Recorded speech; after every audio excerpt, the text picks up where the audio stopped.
오늘은 요한복음 9장 1절부터 41절의 말씀을 살펴보도록 하시겠습니다. 요한복음 8장 58절, 59절을 통해서 예수께서는 아브라함이 나기 전부터 자신이 존재하고 있었다고 유대인들 앞에서 말씀하셨을 때 그들이 예수의 그 말씀에 도저히 참지 못하고 예수를 돌로 치려고 했지만은 예수께서 숨어서 성전에서 나가셨습니다. 그런 후에 길을 제자들과 걷고 계셨을 때 날때부터 맹인이 된 사람을 보게 됐습니다. 예수께서는 그 맹인을 보시면서 불쌍한 마음도 드셨을 것이고 무엇보다 하나님께서 그에게서 하나님이 하시는 일을 나타내시겠구나 이런 생각을 가졌던 겁니다. 그런데 제자들은 예수와의 생각과는 전혀 다릅니다.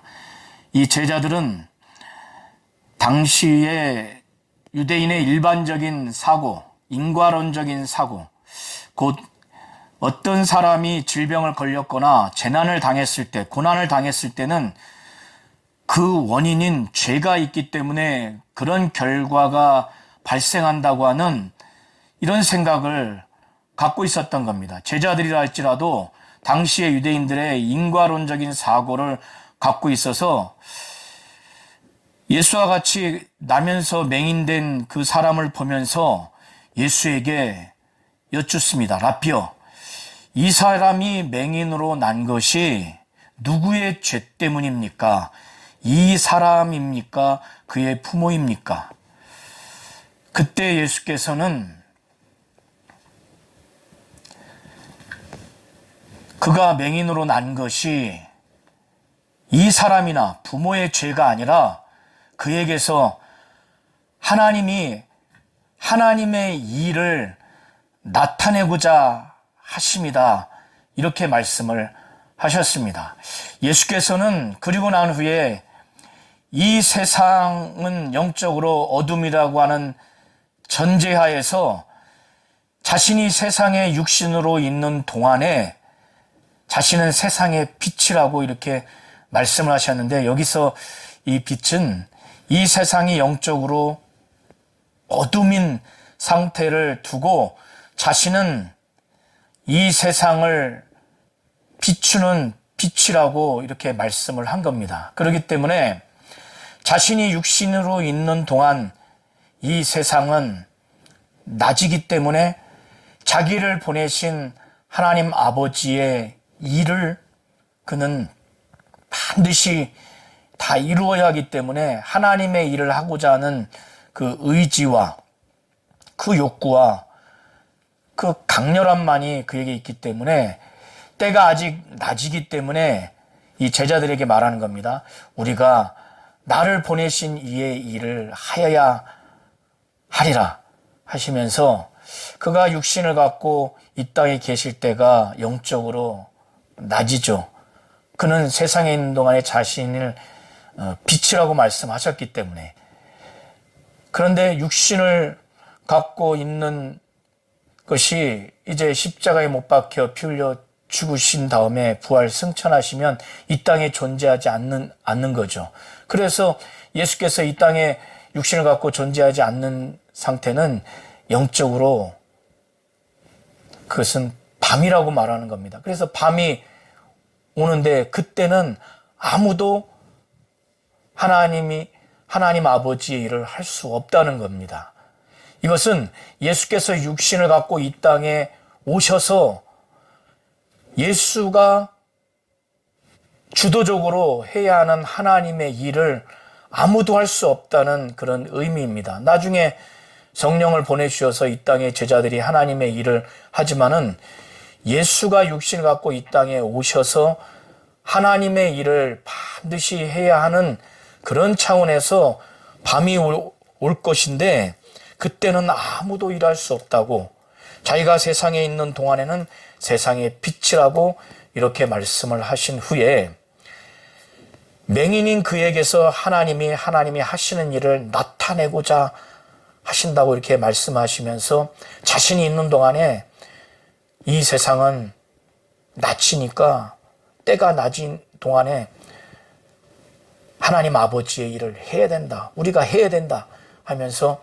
예수께서는 그 맹인에게서 하나님의 일을 하고자 하는 그 하나님의 일을 이제 본격적으로 나타내시고자 땅에 침을 뱉어서 진흙으로 이겨서 이 맹인의 눈에 바른 다음에 이 맹인에게 실로암에 가서 씻어라 하고 그가 실로암 못에 가서 씻으니까 밝히 눈을 보게 됩니다.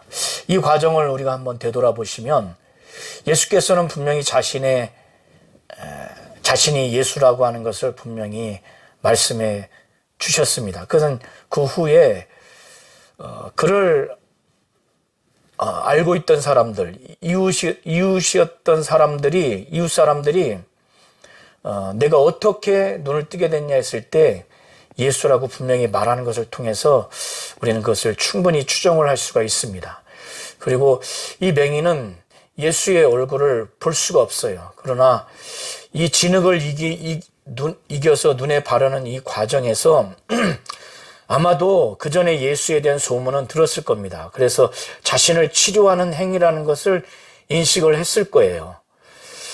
그가 예수에 대한 전폭적인 신뢰가 있기 때문에 그는 앞을 보지 못하지만 실로암이라고 하는 그 연못, 그 상당한 거리까지 계속 걸어간 겁니다.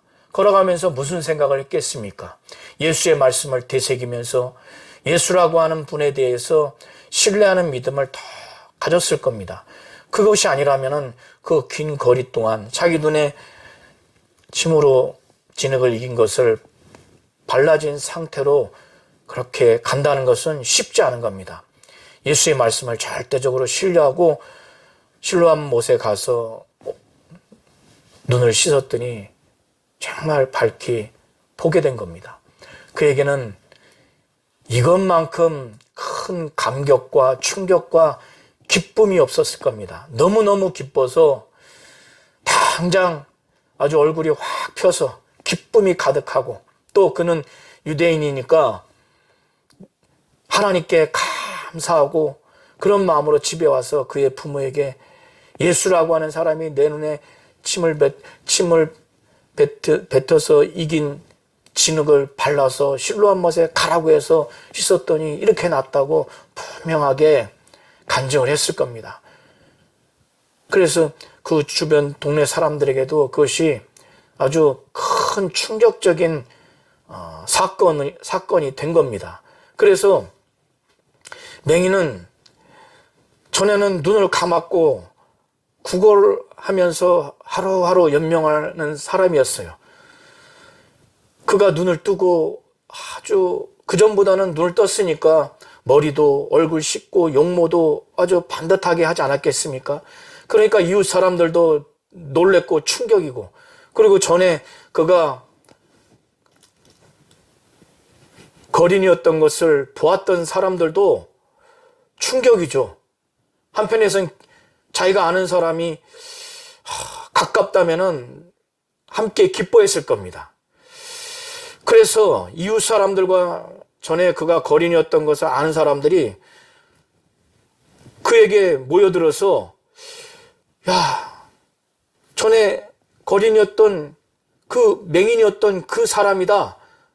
어떤 사람은 이렇게 말하고 또 어떤 사람은 눈을 떴으니까 눈을 감으면 알아보겠는데 눈을 떴고 뭐 얼굴도 깨끗하고 또 머리도 잘 빗었지 않겠습니까? 옷도 잘 입고 용모가 단정하니까 또 눈을 뜨니까 야, 그 맹인과 비슷하다.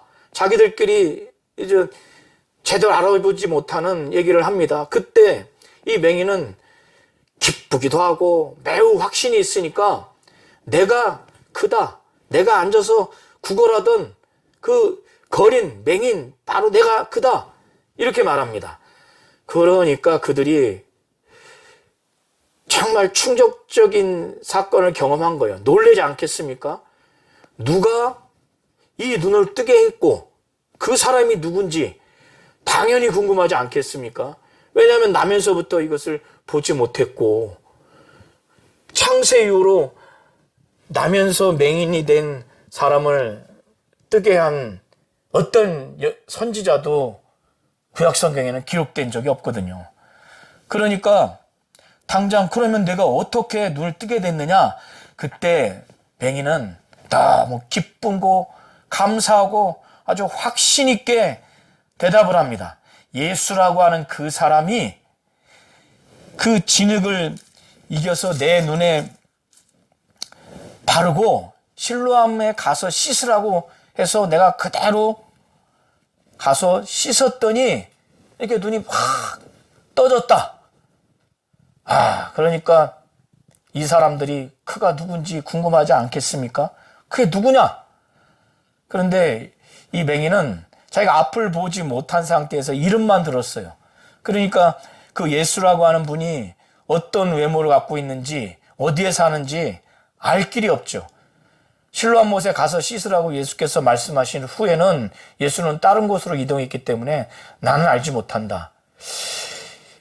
이 맹인이었던 사람의 이웃들과 그가 전에 거린이었던 것을 알았던 사람들이 이게 안식일 법을 어긴 것이다.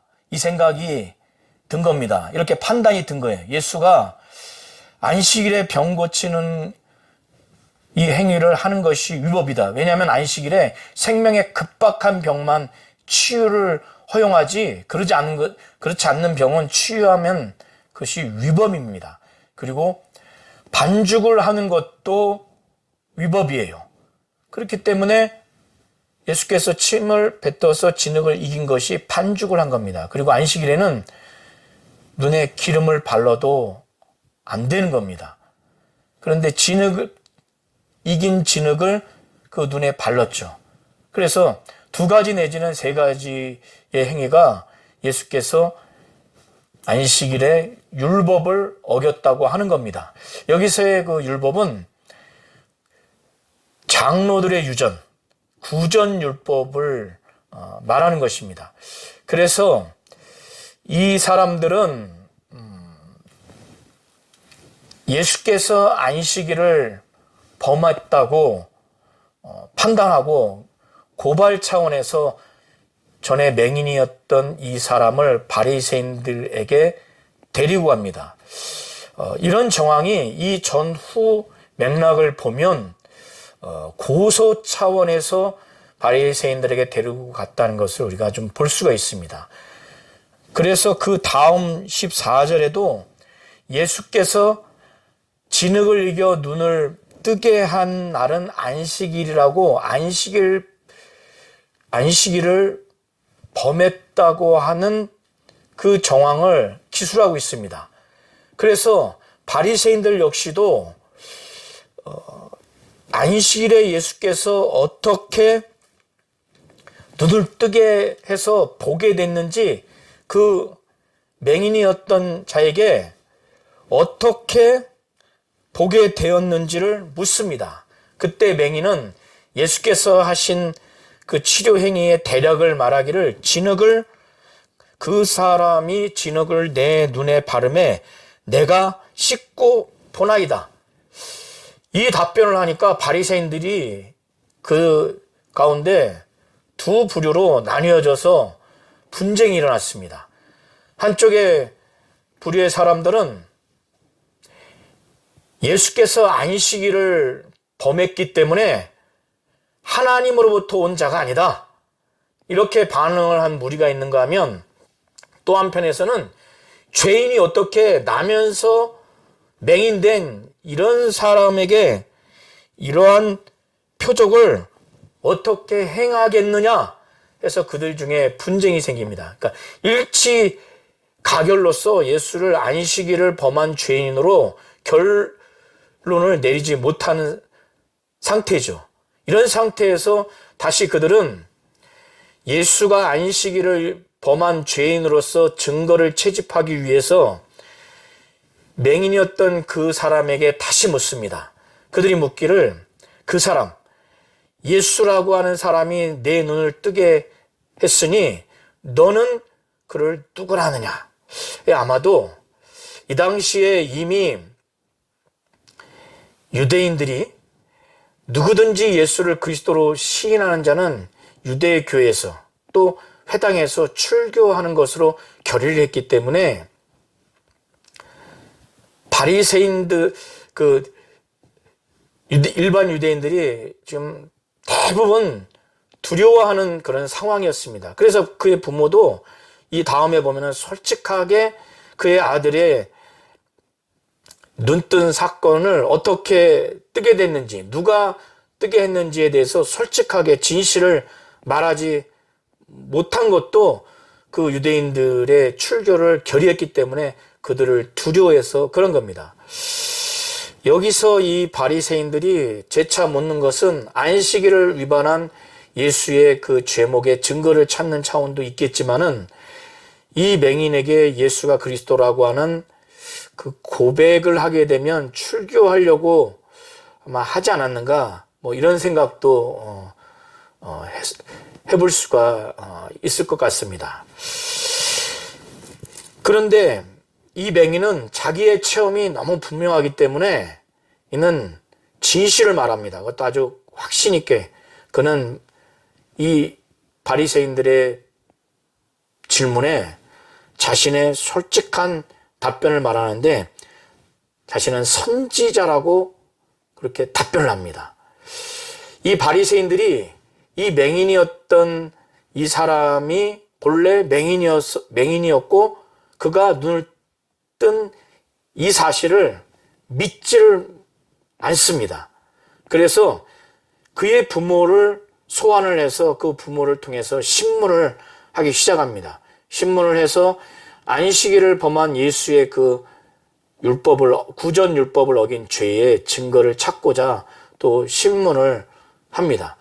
그래서 그의 부모를 불러서 이는 이 맹인이었던 이 사람이 너희 말에 맹인이었던 너희 아들이냐? 그리고 또 지금은 어떻게 해서 보게 됐느냐? 이 두 가지 질문을 하는데 앞서 말씀드린 것처럼 이 당시 유대인들이 누구든지 예수를 그리스도라고 시인하면 유대교에서 출교하기로 결의를 했기 때문에 그들이 두려워서 진실을 말하지 못합니다. 그래서 자기 아들인 것은 부인할 수가 없죠. 또 태어나면서 맹인으로 태어난 것도 부인할 수가 없죠. 그래서 이 사람이 내 아들이고 맹인으로 태어난 것은 자신들이 안다고 고백을 합니다. 그런데 어떻게 해서 이 눈을 뜨게 했는지, 그리고 누가 이 눈을 뜨게 했는지에 대해서는 자기는 모른다고 거짓된 고백을 합니다. 그리고 나서 자기 아들이 장성했으니 그에게 가서 물어보세요. 그러면은 그가 자기 일을 말할 것입니다. 이 당시 유대인들은 13세 이상이면은 독립적으로 증언을 할 수 있는 자격과 능력이 주어지게 됩니다. 그런데 사실 유대인들이 두려워서 이렇게 표현을 하는 것이죠. 그래서 이 내용이 20절부터 23절까지의 내용입니다. 이 부모를 통해서 예수가 안식일을 범한 죄인으로서의 증거를 채집하려고 하는데 그가 어떻게 해서 눈을 뜨게 됐는지, 누가 눈을 뜨게 했는지에 대해서 증거를 채집을 못하고 그의 부모가 자기 아들에게 물어보라고 그러면 자기 일을 말할 것이라고 하니까 이에 대해서 이 바리새인들이 맹인되었던 그 사람을 두 번째 불러서 이제 묻는데 이때는 매우 아주 법적인 그 절차대로 매우 강압적으로 신문을 시작합니다. 이 당시에는 어떤 죄를 고백하기에 앞서, 또 증인이 증언을 고백하기에 앞서 진실만을 말하게 하기 위한 표현의 형식, 또 표현의 내용으로서 너는 하나님께 영광을 돌리라, 이 표현을 합니다. 그러니까 이것이 순수하게 하나님께 병이 고쳐졌으니까 영광을 돌리라 이런 의미가 아니라, 죄인이 죄를 고백을 하기에 앞서, 또 증인이 증언을 하기에 앞서서 진실만을 말하도록 하기 위한 표현입니다. 그런 표현의 형식입니다. 그래서 이 바리새인들은 이미 이 맹인이었던 이 사람에게 매우 강압적으로 사실 예수가 죄인이라고 하는 것을 인실직고하도록 그렇게 몰아가는 겁니다. 그리고 자신들은 이미 예수를 죄인으로 결의를 했어요. 의결을 했습니다. 그래서 24절 보면은 너는 하나님께 영광을 돌리라. 우리는 이 사람이 죄인인 줄 아노라. 이미 결의를 한 겁니다. 그 전에는 서로 의견이 나뉘어서 분쟁이 됐지만 이제 2차 신문을 할 때는 의견의 합치를 본 겁니다. 그런데 이 맹인의 이 심령이 점진적으로 하나님이 이에게서 하나님의 일을 하는 것을 우리가 볼 수 있는 그 장면을 우리가 여기서 볼 수가 있습니다. 이 맹인이었던 사람의 심령이 조금씩 아주 변화됩니다. 더 온전한 믿음으로 가기 위한, 또 믿음으로 전개되는 그런 모습으로 심령이 변화됩니다. 그가 말하기를, 예수가 죄인인지 내가 알지 못하나 한 가지 아는 것은 내가 맹인이었다가 지금 보는 그것이니다. 그러니까 나는 그가 죄인인지는 알지 못한다. 그러나 한 가지 내가 아는 것은 내가 맹인이었다가 지금 보는 것이다. 자신이 맹인이었다가 지금 보는 이 확실한 체험을 바리새인들 앞에서, 강압적인 그 분위기 앞에서 조금도 흔들리지 않습니다. 아주 당당하게 이것을 표현을 합니다. 근데 여기서 자기가 예수가 죄인인지 알지 못한다. 이것이 이 이후에는 계속 변화됩니다. 나중에는 그가 죄인이 아니다. 이제 조금씩 변화됩니다. 그러니까 그들이 이제 구체적으로 예수께서 안식일을 범한 그 위반 사항을 채집하기 위해서 신문을 합니다. 예수가 무엇을 했고, 눈을 어떻게 뜨게 했는지, 무엇과 어떻게 해당되는 예수의 증거된 그 범죄에 증거된 자료를 취합하기 위해서 신문을 합니다. 그들이 이르되 그 사람이 내게 무엇을 하였느냐, 어떻게 내 눈을 뜨게 하였느냐. 이 맹인은 이제 답답하고 한편에서는 아주 그들을 향해서 책망하고 싶은 심령으로 확 변화됩니다. 그래서 그들을 향해서 거침없이 말합니다. 내가 이미 일렀어도 듣지 아니하고 어찌하여 다시 듣고자 하나이까? 당신들도 그의 제자가 되려 하나이까? 이렇게 아주 책망을 해요. 내가 이미 일렀어도 듣지 아니하고 어찌하여 다시 듣고자 하나이까? 당신들도 예수의 제자가 되려고 합니까? 그래서 이렇게 묻는 겁니까? 이미 진실을 말했는데도 듣지 않으니까 답답한 거죠. 그러니까 이들의 부정적인 그 자세를 느꼈던 것 같습니다. 그러니까 이들이 자신들이 예수의 제자가 되려고 이렇게 재차 묻습니까? 이 얘기를 들으니까 엄청나게 아주 격분을 해서 그 맹인이었던 사람에게 아주 욕을 합니다. 아주 폭언을 하는 거죠. 너는 그의 제자, 예수의 제자지만 우리는 모세의 제자다. 너는 그의 제자. 그 예수의 제자라고 하는 말이죠. 모세는 하나님이 말씀하신 줄 우리가 알지만 이 사람, 그 예수는 어디로부터 왔는지 알지 못한다. 그러니까 모세는 하나님이 세우신 영적 지도자요. 하나님이 그에게 말씀하신, 하나님이 쓰시는 하나님으로부터 온 자임을 안다는 얘기죠. 그런데 예수는 정반대로 하나님으로부터 오지 않고 하나님이 그에게 말씀을 주시지 않았다는 그런 내용으로서 어디로부터 온지 모른다, 이렇게 말한 겁니다. 그러니까 이 맹인이 더 거침없이 담대합니다. 왜 거침없이 담대하냐? 자기는 너무나 확신이 체험을 했고 또 더 궁극적으로 본질적으로는 하나님이 이의 심령을 계속 변화시키는 겁니다. 이에게서 하나님의 하시는 일을 막 나타내는 겁니다. 이 과정으로 보셔야 돼요. 그가 더 담대하게 그들에게 대답합니다. 이상하다. 여기서 이상하다는 갸우뚱하다가 아니라 놀란 거예요. 이 바리새인들이 예수가 어디로부터 온 것을 모른다고 하니까. 그러니까 부정적으로 놀란 거예요. 몰라? 어떻게 모를 수가 있지? 어떻게 이걸 모를 수가 있지? 이 사람들? 그러니까 이런 차원에서 이상하다.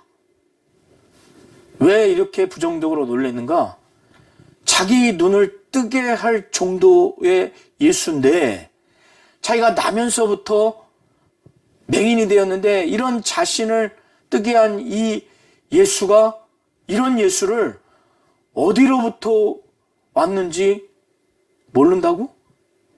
당신들은 내 눈을 뜨게 한 이 사람이 어디로부터 왔는지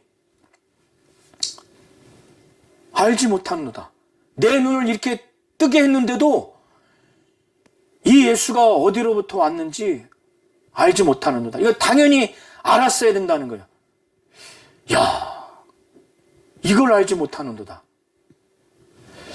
이런 반응으로 말한 겁니다. 그러면서 자신이 유대교회에서 어렸을 때부터 듣고 배워서 믿었던 하나님 앞에서 그 신실한 자의 그 모습을 말합니다. 하나님이 인정하시는 그 신앙인의 모습. 그래서 하나님은 죄인의 말을 듣지 아니하고 경건하여 그의 뜻대로 하는 자의 말을 들으시는 줄 우리가 안다. 맹인이 안다는 거죠. 그러니까 이 예수는 하나님의 능력으로 하나님이 응답하셔서 자기 눈을 뜨게 한 자이기 때문에 이는 죄인이 아니라는 거예요.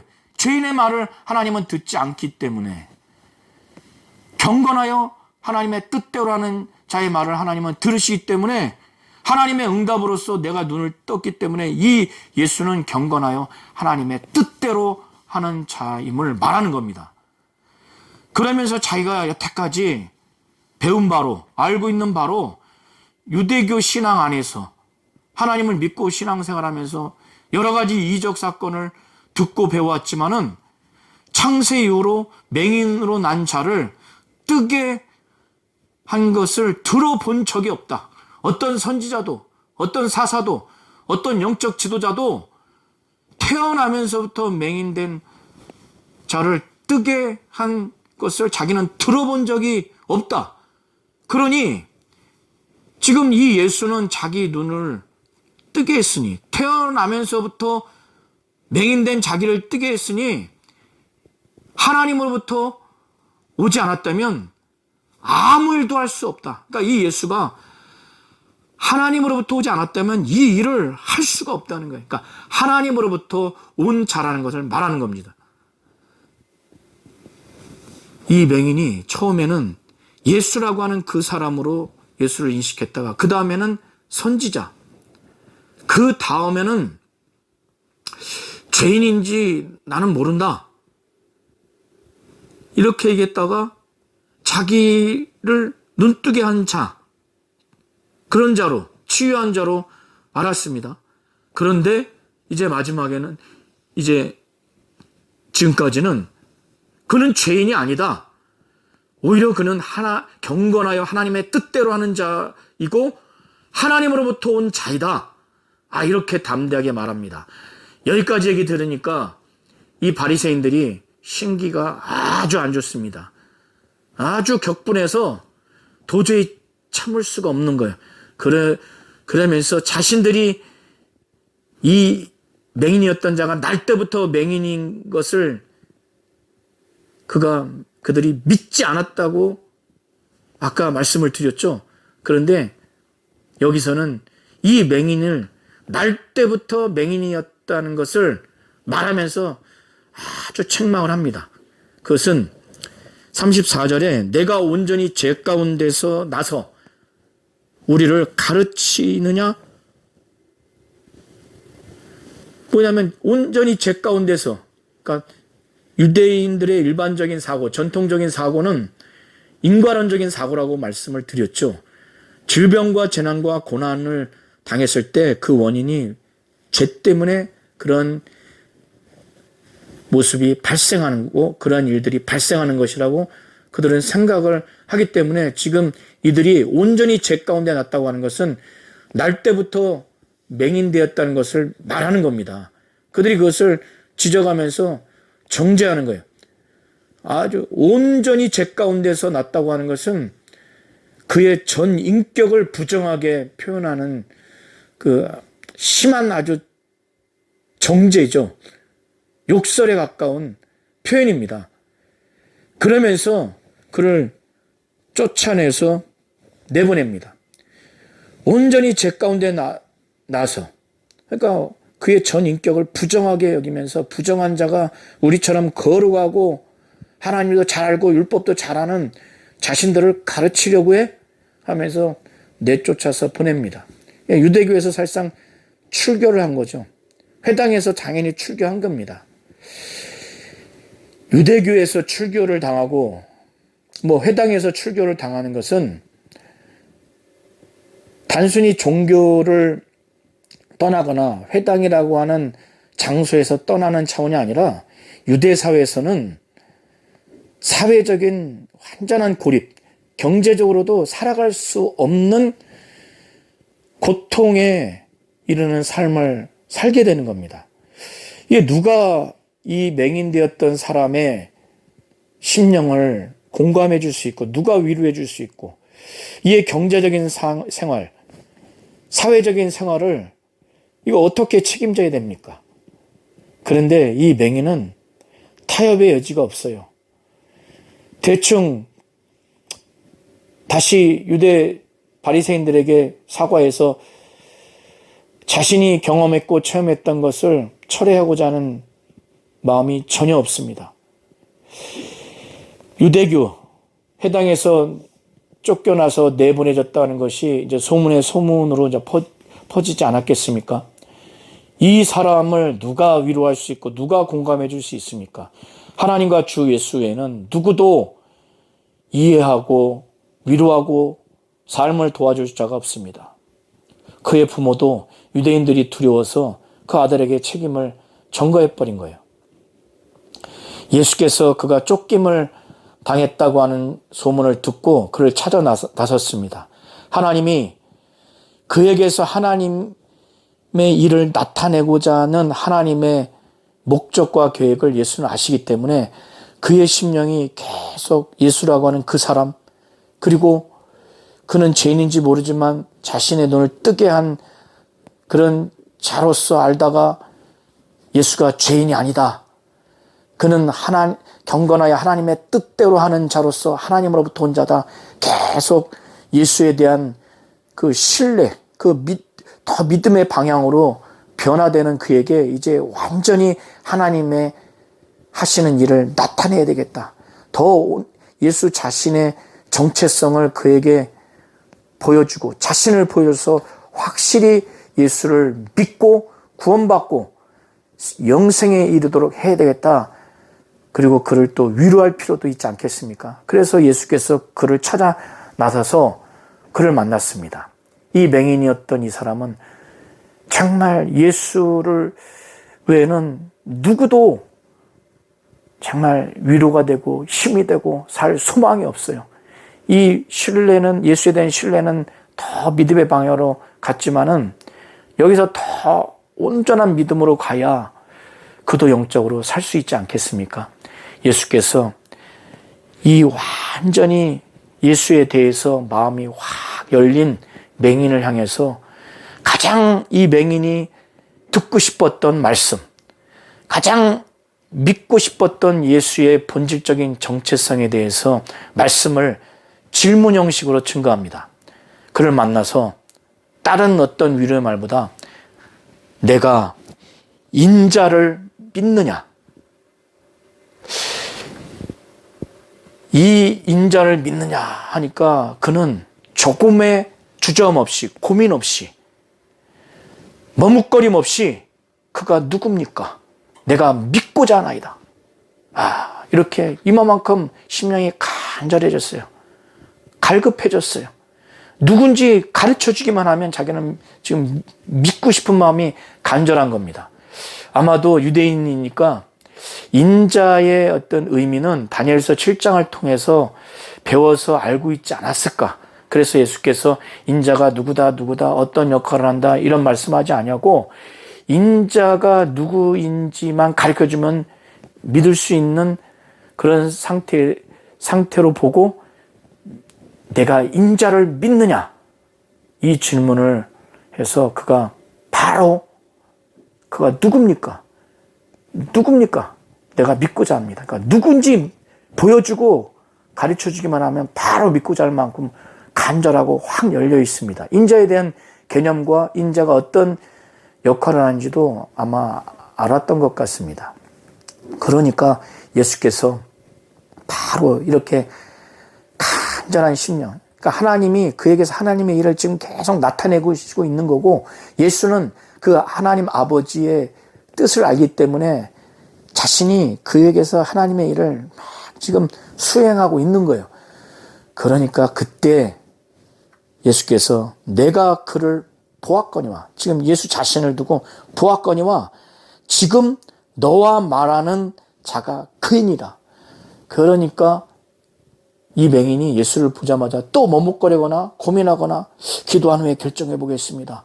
또 가족과 상의해 보겠습니다. 내가 성경을 한번 찾아보고 확신을 갖고 오겠습니다. 이렇게 하지 않냐고 머뭇거리지 않고 바로 주여 내가 믿나이다 하고 예수를 경배의 대상, 예배의 대상으로서 절을 합니다. 여기서 절했다고 하는 것은 예배할 때 표현하는 그 단어입니다. 그리고 36절의 주여는 예수를 존경하는 분으로서의 그 주여라는 의미고, 영어로 말하자면 썰로 이렇게 생각하시면 되고, 그러나 인자인 예수를 확실히 안 다음에 38절에 주여 내가 믿나이다 했을 때 그 주는 영어로 말하자면 로드라고 여기시면 됩니다. 그러니까 확실하게 믿고 예수를 경배한 거예요. 그런 그에게 자신이 와서 심판한 내용, 자신 맹인이었던 사람이 지금 경험한 내용을 포함해서 자신이 심판한 내용을 말씀합니다. 여기서 자신이 심판하러 이 세상에 왔다고 하는 것은 심판이 목적은 아닙니다. 이 세상에 온 목적은 하나님의 의도를 실행하기 위한 것이에요. 그 중에 하나가 인간을 구원하기 위한 것이 하나의 목적이지 심판이 목적은 아닙니다. 그러나 심판이 예수를 거부하게 되고 예수의 말씀을 거부하게 되면은 필연적으로 심판이 따를 수밖에 없어요. 그러니까 부차적으로, 파생적으로 발생하는 심판으로 보시면 됩니다. 그래서 내가 심판하러 이 세상에 왔으니 보지 못하는 자들은 포기하고 보는 자들은 맹인이 되게 하려 함이라. 그러니까 여기서의 보지 못하는 자들과 보는 자들은 영적으로 예수를 보고 보지 못하는 것을 두고 말씀하시는 것으로 보시면 됩니다. 더 넓게는 하나님의 나라와 영적 하나님에 대해서 본다거나 보지 못하는 것으로 이해하셔도 됩니다. 그런데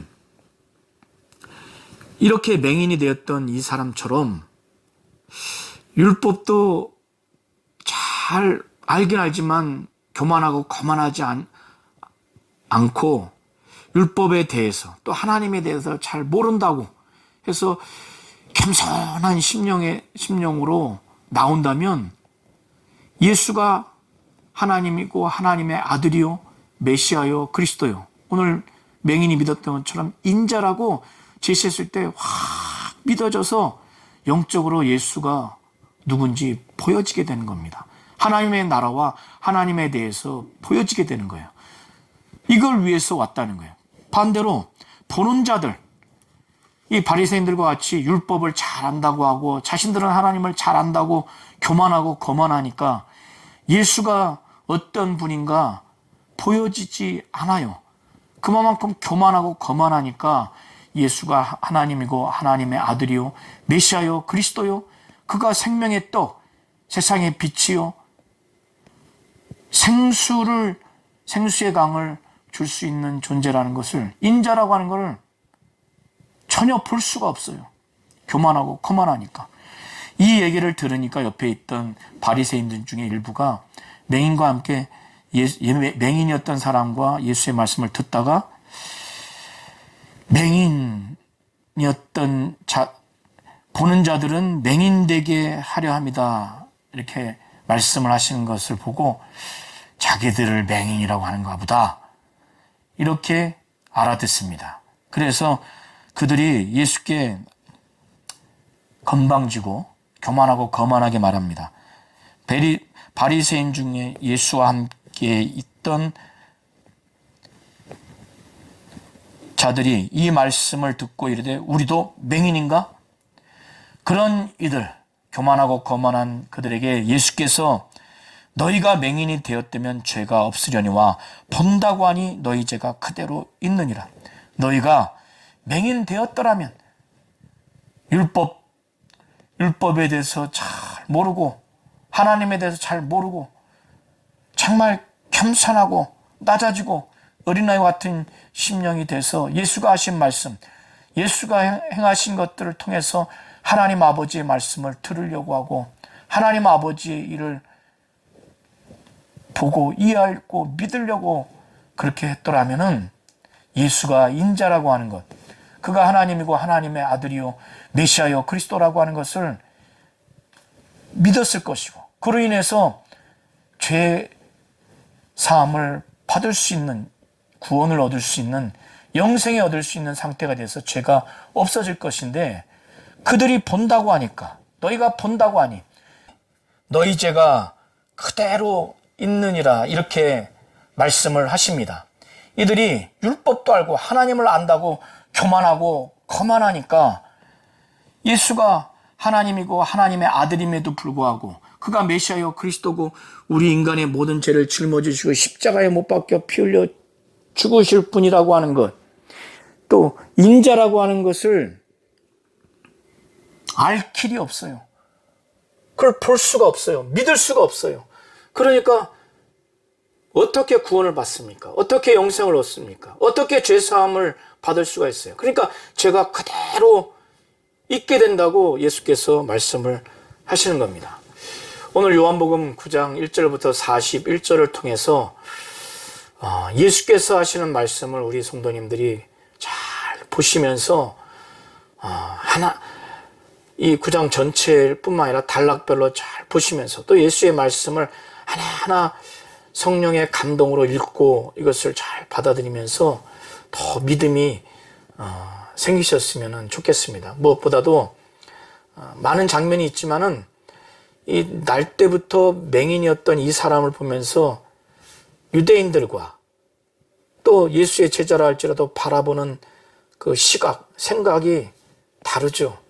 유대인들은 인과론적인 사고로 그렇게 맹인으로 처음부터 태어났을 때는 죄 때문에 그렇게 태어난 것이다, 이 생각을 갖고 있으니 그 사람을 통해서 그의 인생 그 이후의 모든 것을 영적으로 바라볼 수가 없죠. 그러나 예수는 그를 긍휼히 여기는 마음도 갖고 계시지만은 무엇보다도 하나님 아버지가 그에게서 하나님이 하시는 일을 나타내고자 하신다고 하는 그 시각을 예수는 가지고 계시고, 그가 친히 이 9장을 통해서 하나님이 하시고자 하는 일을 자신이 직접 그걸 나타내는 것을 우리가 볼 수가 있습니다. 우리는 이 날 때부터 맹인되었던 이 사람을 하나님의 시각으로, 예수의 시각으로, 또 심령으로 바라보느냐, 세상 또 이 유대인의 사고로 이걸 바라보느냐에 따라서 정말 하나님의 하시는 그 일도 알 수 있는가 또 알지 못하는가의 차이도 있지만, 한 사람의 인생도 하나님의 시각으로 볼 수 있는가 볼 수 없는가를 잘 볼 수가 있습니다. 예수께서 오늘 9장을 통해서 하신 말씀과 행하신 것을 성령의 감동을 받아서 잘 보시고 듣고 그 현장에 있는 것처럼 큰 감동을 받으셨으면 좋겠습니다.